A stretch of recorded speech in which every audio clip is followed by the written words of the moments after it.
The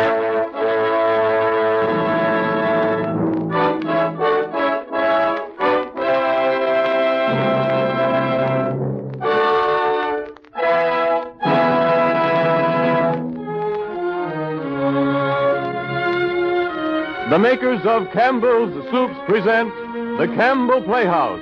Orson Welles, producer.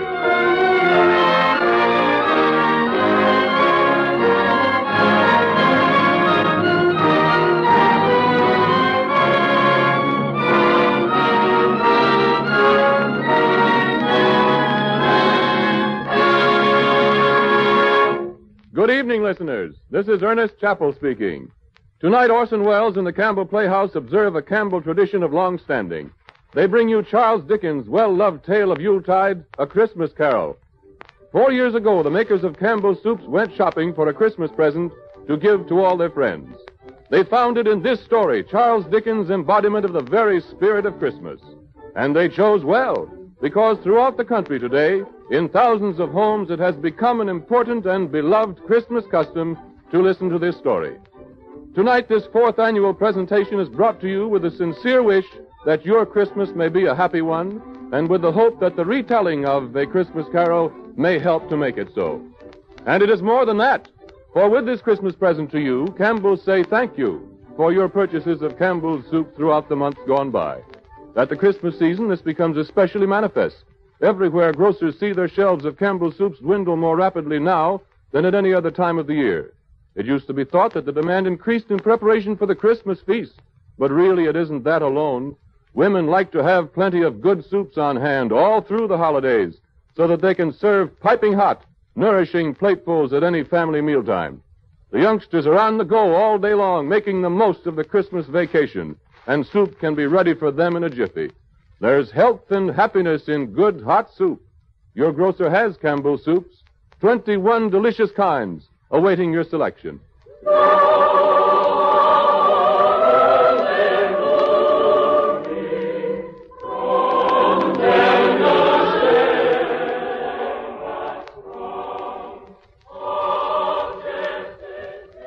And it came to pass in those days that there went out a decree from Caesar Augustus that all the world should be taxed.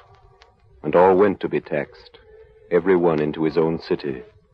And Joseph also went up from Galilee, out of the city of Nazareth into Judea, unto the city of David, which is called Bethlehem, because he was one of the house of the lineage of David, to be taxed with Mary, his espoused wife, being great with child. And so it was, that while they were there, the days were accomplished that she should be delivered. And she brought forth her firstborn son, and wrapped him in swaddling clothes, and laid him in a manger, because there was no room for them in the inn. And there were in the same country shepherds abiding in the field, keeping watch over their flock by night. And lo, the angel of the Lord came upon them, and the glory of the Lord shone round about them, and they were sore afraid. And the angel said unto them, Fear not, for behold, I bring you good tidings of great joy, which will be to all people. For unto you is born this day in the city of David a Savior, which is Christ the Lord. And this shall be a sign unto you. You shall find the babe wrapped in swaddling clothes, lying in a manger. And suddenly there was with the angel a multitude of the heavenly host, praising God and saying, Glory to God in the highest, and on earth peace, goodwill toward men. Since the days of Caesar Augustus, all people have celebrated by joy the great joy which shall be to all people. For unto us was born this day in the city of David a Savior, which is Christ the Lord. And on this day, at least in the calendar of our year, we affirm the glory of our God by the laughter of our children. Every nation, according to its character and its taste, by some gift of gaiety, has enriched the tradition of this our solemnest festival. And because America is what it is, we are the fortunate heirs of the accumulated customs of almost 2,000 years of keeping Christmas. The best songs that have been sung are sung by us. The best games that have been played, we play, and the best stories ever told are ours to tell. For storytelling has persisted as a Christmas ritual, in spite of the printing press. A ceremony as hilarious and as serious as hanging the stocking, dressing the tree, and kissing under the mistletoe. And because Christmas is first of all for children, Christmas stories are fairy stories first of all. It is mildly surprising that the best of them all, which we're telling again for you tonight, is for everybody, and turns out to be a ghost story. I have endeavored, writes its author on its title page, I have endeavored in this ghostly little story to raise the ghost of an idea, which shall not put my readers out of humor with themselves, with each other, with the season, or with me. May it haunt their houses pleasantly, and no one wish to lay it. It is signed, your faithful friend and servant, Charles Dickens.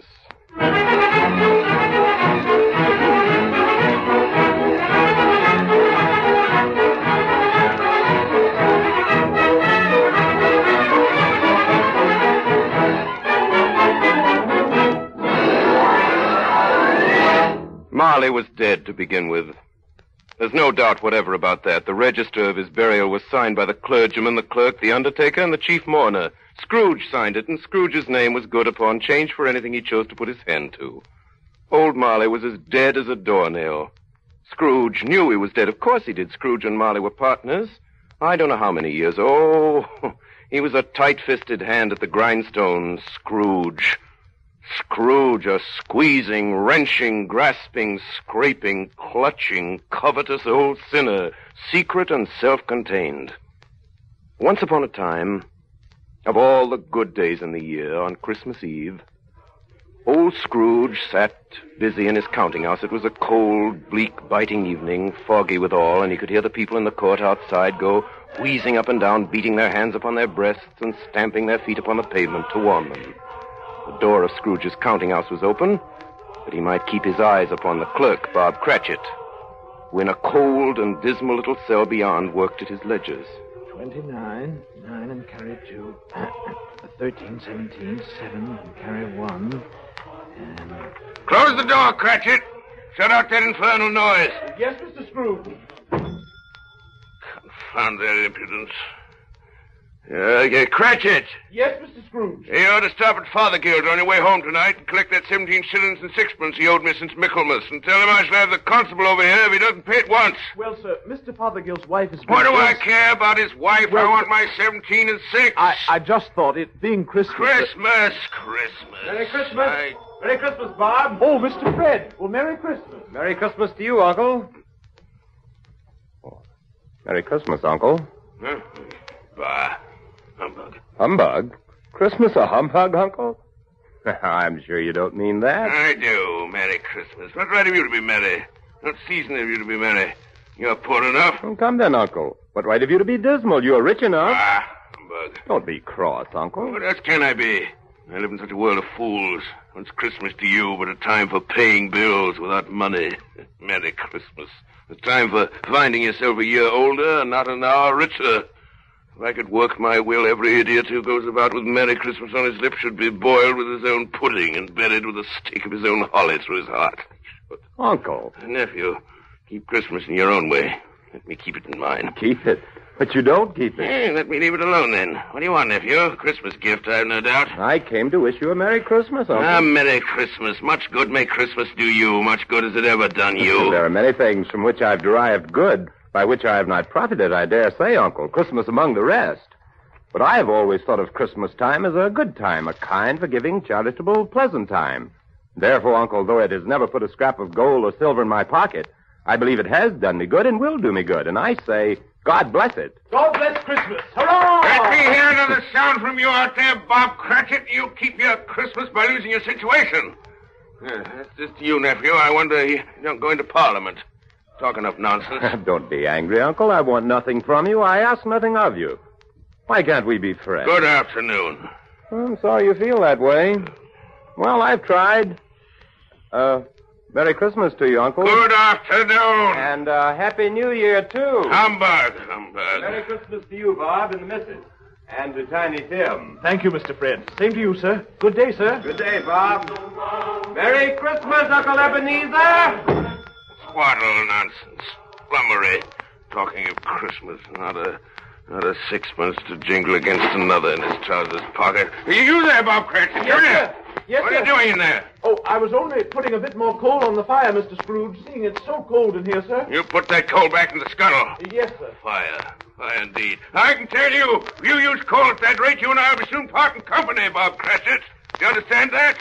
Many a young fellow like your situation, you know. I'm sorry, sir. My fingers were getting a little stiff with the cold. Then put on your mittens. Merry Christmas. Merry Christmas. There's someone at the door. See who it is. Yes, sir. Merry Christmas, sir. Oh, Merry Christmas. Yes, sir? This is the firm of Scrooge and Marley.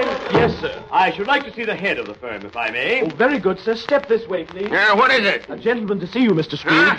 Have I the pleasure of addressing Mr. Scrooge or Mr. Marley? Well, Marley's been dead these 7 years tonight. Oh. And I'm Scrooge, though I doubt that'll be any pleasure to you, sir. Oh, I'm sure it will.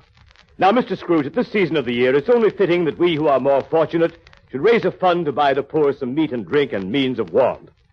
You may not believe it, sir, but many thousands are now in want of common necessities, and hundreds of thousands are in want of comfort, sir. Are there no prisons? There are plenty of prisons, sir. And the workhouses? They're still in operation, I trust? I wish I could say they are not, but they are, sir. The treadmill and the poor law on full vigor, then? Both very busy, sir. I'm very glad to hear that. I was afraid from what you said at first that something had occurred to stop them in their useful course. Now, sir, what do you want with me? Well, Mr. Scrooge, a few of us are endeavoring to raise a fund for the poor and destitute.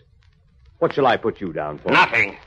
You wish to be anonymous, sir? I wish to be let alone. I don't make merry at Christmas time, and I can't afford to help make idle people merry. I help to support the establishments and take care of the poor. They cost enough. Let those who are badly off go there. Well, many can't go there, sir, and many would rather die. And let them do so and decrease the surplus population. Besides, how do I know that's true? You might know it someday, Mr. Scrooge. It's not my business. It's enough for a man to understand his own business and not to interfere with other people. Mine occupies me constantly. Good afternoon, sir. Cratchit, show this gentleman out. Cratchit! Yes, sir. This way, sir, please. Oh, excuse me, sir. I couldn't help overhearing. I should like to contribute threepence. It's all I can afford. But if there are others in worse situation than I... You're a generous fellow. I wish I might say the same of your employer. Good afternoon, sir. Good day. Merry Christmas. Good afternoon, sir. And a Merry Christmas. 15, 24, 31, 1 and carry 3. 17, 22, 33, 3 and carry 3. 4, 7, 8, Cratchit! 12, 15... Cratchit! Oh, yes, sir. Cratchit. Too late to have it go to Fothergill's. He'll be closed up for Christmas like these other fools. We may as well close up this place now. Yes, sir. It is getting a little dark. Hard to see the figures. I suppose you want the entire day tomorrow, Cratchit. If quite convenient, sir. It's not convenient, and it's not fair. If I was to stop half a crown of your wages for it, you'd think yourself ill-used, I'll be bound. Well, sir... And yet you don't think me ill-used when I pay a day's wages for no work. It's only once a year. Yeah, sir. once a year. Once a year, indeed. A fine excuse for picking a man's pocket every 25th of December. I suppose you must have the whole day. I'll see that you're here all the earlier the next morning. Do you understand? Oh, I will, sir. I will. Well, good night, sir. Good night, good night. Merry Christmas, Mr. Scrooge. Bah!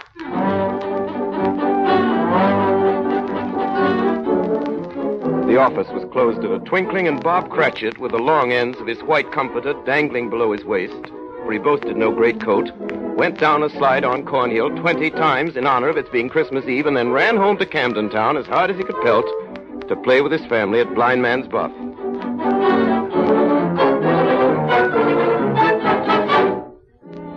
Scrooge, on the other hand, took his melancholy dinner in his usual melancholy tavern, and having read all the newspapers and spent the rest of the evening with his banker's book, went home to his dismal house. The yard was so dark that even Scrooge, who knew its every stone, had to grope with his hands. The fog and frost hung about the black old gateway of the house. Darkness is cheap, and Scrooge liked it. Before he shut his heavy door, he walked through his rooms to see that all was right. Sitting room, bedroom, lumber room, all as they should be. Nobody under the table, nobody under the sofa. Small fire in the grate of his bedroom, spoon and basin ready, and a little saucepan of gruel upon the hob. Nobody under the bed. Nobody in the closet. Closed his door and locked himself in. Double locked himself in. Then took off his cravat, put on his dressing gown and slippers and his nightcap, and sat down before the fire to take his gruel. It was a very low fire indeed, nothing on such a bitter night, not even enough to kindle a glow of light in the cheerless room. Scrooge stretched his numb fingers over the wretched fire.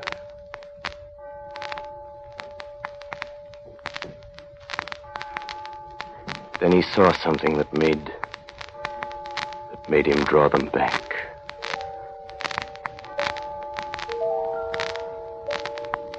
Slowly the meager embers dissolved before his astonished eyes, dissolved into a face, a ghostly face, but one that Scrooge recognized as the face of Marley. Marley, his partner, dead these 7 years.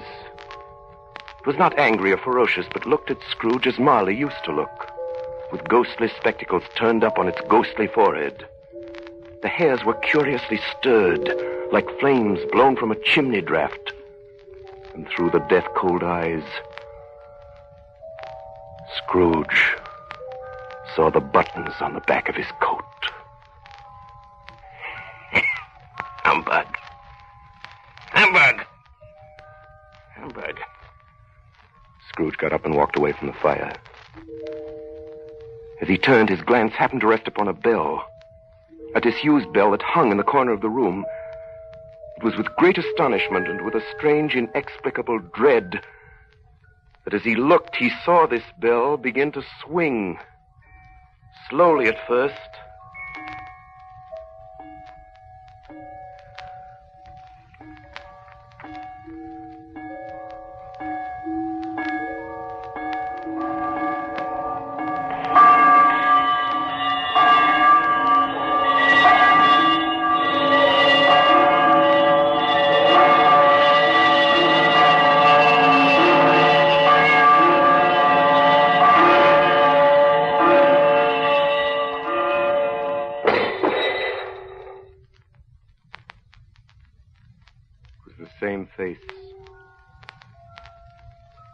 The same face he had seen in the fire, Marley's face.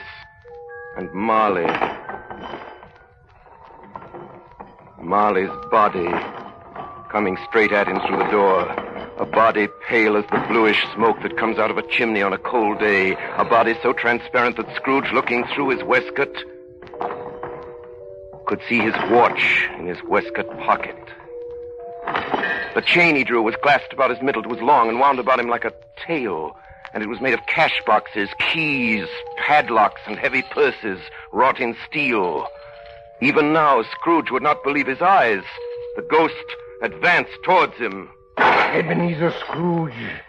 Ebenezer Scrooge. Marley, what do you want with me? Much. Who are you? Ask me who I was. Who were you then? You're particular for a ghost. In life, I was your partner, Jacob Marley. Jacob Marley, but you're dead. You died 7 years ago this very night.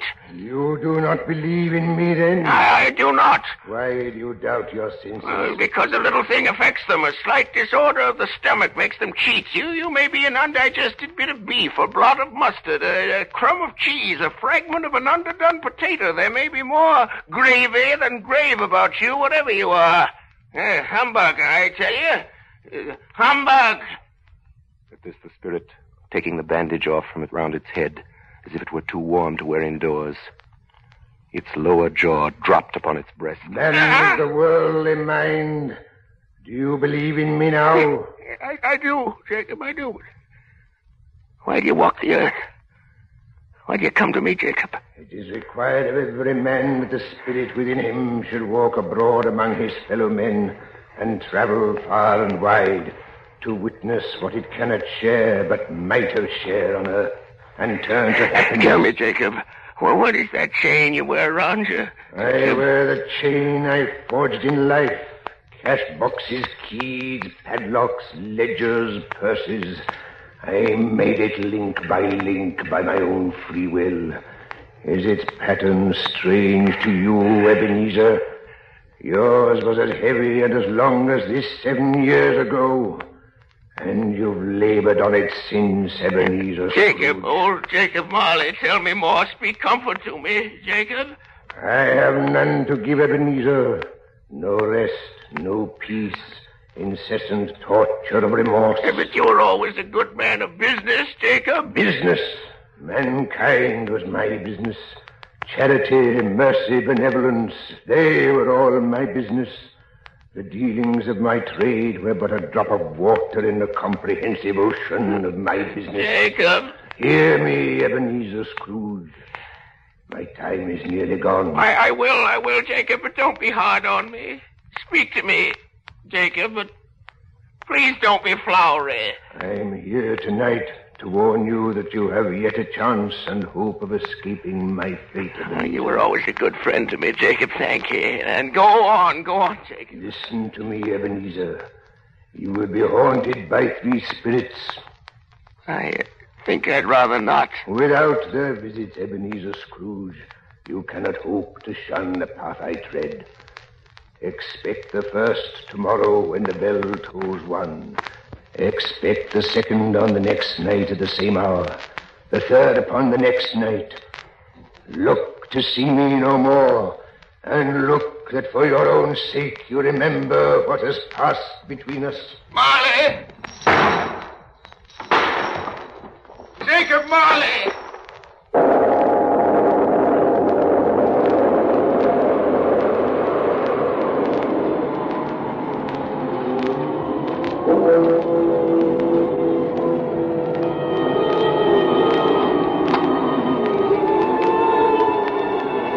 Scrooge awoke. He was lying on his bed fully dressed, when suddenly the curtains of his bed were drawn aside, and Scrooge found himself face to face with the unearthly visitor who drew them, as close to it as I am now to you, and I am standing in the spirit at your elbow. It was a strange figure, like a child, yet not so like a child as like an old man. Its hair, which hung about its neck and down its back, was white as if with age, and yet the face had not a wrinkle in it, and the tenderest bloom was on the skin. The arms were long and muscular, the hands the same, as if its hold were of uncommon strength. Its dress was of the purest white, trimmed with summer flowers. It held a branch of fresh green holly in its hand, but the strangest thing about it was that from the crown of its head there sprang a clear jet of light, by which all this was visible, and which was doubtless the occasion of its using in its duller moments a great extinguisher for a cap, which it now held under its arm. Ebenezer Scrooge.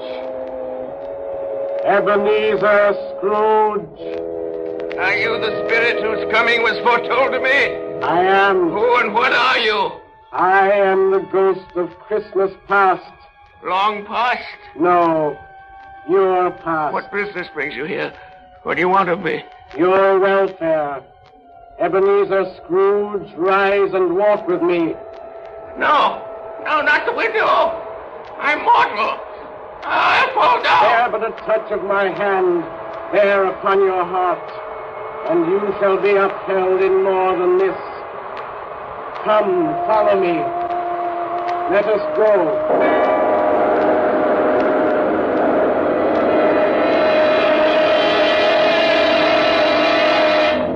They stood upon an open country road, with fields on either hand. The city had entirely vanished. The darkness and the mist had vanished with it, for it was a clear, cold winter day with snow upon the ground. They walked along the road. Scrooge began to recognize every gate, every post, every tree, until a little market town appeared in the distance with its bridge, its church, and winding river. Some shaggy ponies now were seen trotting towards them with boys upon their backs or in sleighs. And all these boys were in great spirits and showed to each other that they were happy, shouting through the broad fields until they were so full of music that the crisp air laughed to hear it.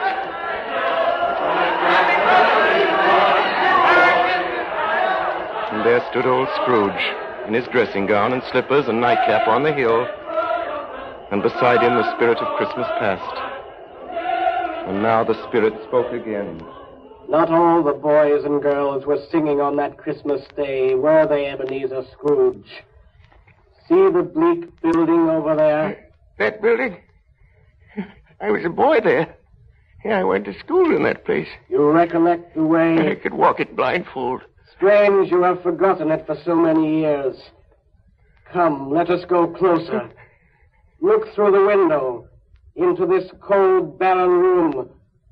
What do you see, Ebenezer Scrooge? I see a boy. A solitary child, neglected by his friends, sitting alone, a book open before him. Yes, I see. I know that boy. I was lonely. Poor boy. Your lip is trembling, Scrooge. And what's that on your cheek? It's nothing. I wish I was too late now. What is the matter? Nothing. There were some boys singing a Christmas carol at my door last night. I should like to have given them something, that's all. That is all? Come, Ebenezer Scrooge. Let us see another Christmas.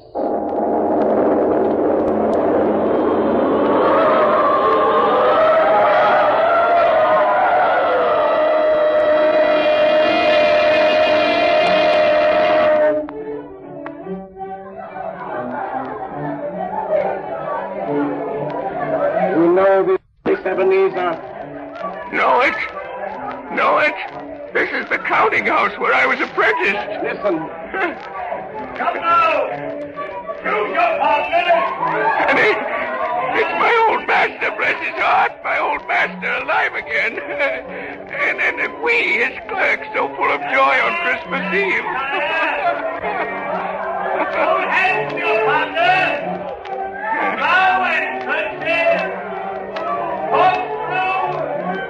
Raise the knee and touch your faces! Look, Scrooge. Look at that carefree young man with the light heart and the gay smile. Do you recognize him, Ebenezer? What is the matter, Ebenezer? Nothing particular. Something, I think. No. Only I should like to be able to say a word or two. To my clerk, Bob Cratchit. That's all. That's all. Hands to your partner! Nurse is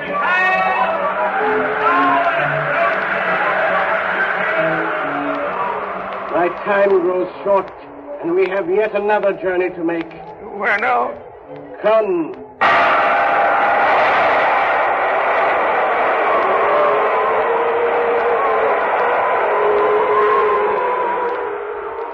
Again, Scrooge saw himself in a room that was vaguely familiar.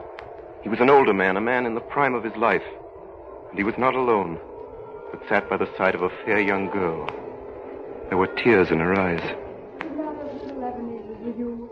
Very little, I know. Another idol has displaced me. And if it can cheer and comfort you in time to come, as I would have tried to do, I have no just cause to grieve. What idol has displaced you? A golden one. Belle, listen to me. There's nothing the world so hard on as poverty, and yet nothing it pretends to condemn so much as the pursuit of wealth. The world again. You fear the world too much, Ebenezer. Belle, have I changed toward you? When we were engaged, we were both poor. Was it better then? No, was it better to be poor? Better at least to be happy. You're changed. You were another man then. I was a boy. Do you blame me because I've grown wiser?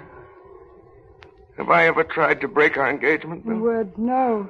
Never. In what then? In a changed nature. In an altered spirit. In everything that made my love of any value in your sight. So, I release you from your promise. Belle, I love you still. Oh, at first it may cause you pain to lose me. A very brief pain. But soon it will be dim, like a half-remembered dream. An unprofitable dream. And you will be glad to be awake from such a dream. May you be happy in the life you have chosen, Ebenezer. For the love of him you once were.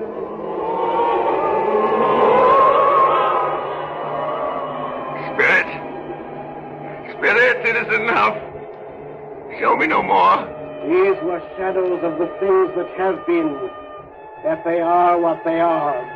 Do not blame me. No more. One shadow more. Come.